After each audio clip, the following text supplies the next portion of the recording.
અમરેલીથી સમાચાર લેટર કાંડને લઈને સૌથી મોટા સમાચાર પ્રાપ્ત થઈ રહ્યા છે।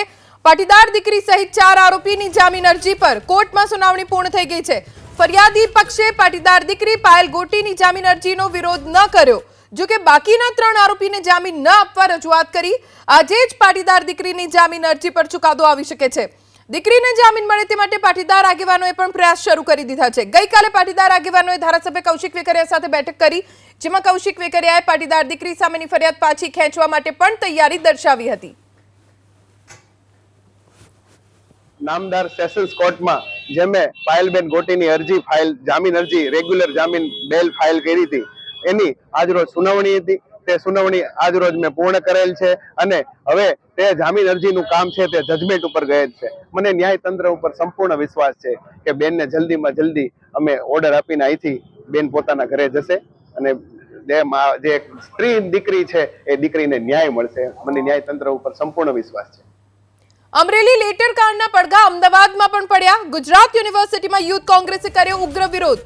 પાટીદાર દીકરીના સરઘસ કાંડને લઈને વિરોધ પ્રદર્શન કરવામાં આવ્યું। પોસ્ટર અને બેનર સાથે યુથ કોંગ્રેસે વિરોધ પ્રદર્શન દર્શાવ્યું। ગુજરાત યુનિવર્સિટીમાં યુથ કોંગ્રેસના કાર્યકર્તાઓ એકઠા થયા અને ઉગ્ર વિરોધ પ્રદર્શન કર્યું। અમરેલીમાં લેટર કાંડ મુદ્દે પાટીદાર દીકરીની સરઘસ કાંડને લઈને હવે તેના વિરોધ પ્રદર્શનમાં યુથ કોંગ્રેસના કાર્યકરો અમદાવાદમાં દેખાવો કર્યા। આ તરફ જામનગર અને પાટણમાં પણ વિરોધ પ્રદર્શન કરવામાં આવ્યું। જિલ્લા સેવા સદન જામનગર ખાતે પહોંચીને આગેવાનોએ વિરોધ પ્રદર્શન કર્યું, તો બીજી તરફ પાટણમાં પણ ઉગ્ર વિરોધ પ્રદર્શન કરવામાં આવ્યું।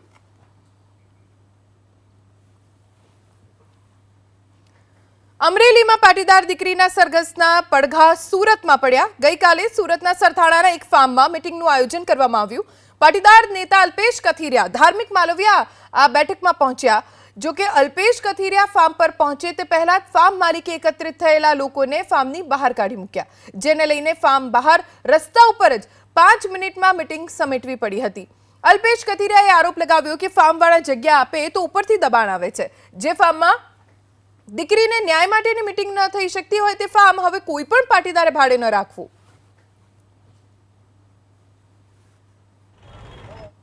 સુનાવણી હતી દીકરીની અને જામીન અરજીની સુનાવણી બંને પક્ષે થઈ ગઈ છે। સરકાર તરફે પણ વાંધો લેવામાં નથી એવું મંજૂરી આપવામાં આવી છે અને જે મૂળ ફરિયાદી વ્યક્તિ છે એમણે પણ મંજૂરી આપી છે કે અમને કોઈ વાંધો નથી જામીન આપવામાં આવ્યો। એટલે 100% જામીન થવાની શક્યતા મારા મત પ્રમાણે વધારે છે। એટલે આ જામીનનો ઓર્ડર થયા બાદ આજે ને આજે દીકરી મુક્ત થાય એવી અમે આશા રાખીએ છીએ। સન્માન દીકરીને પરત મળવું જોઈએ।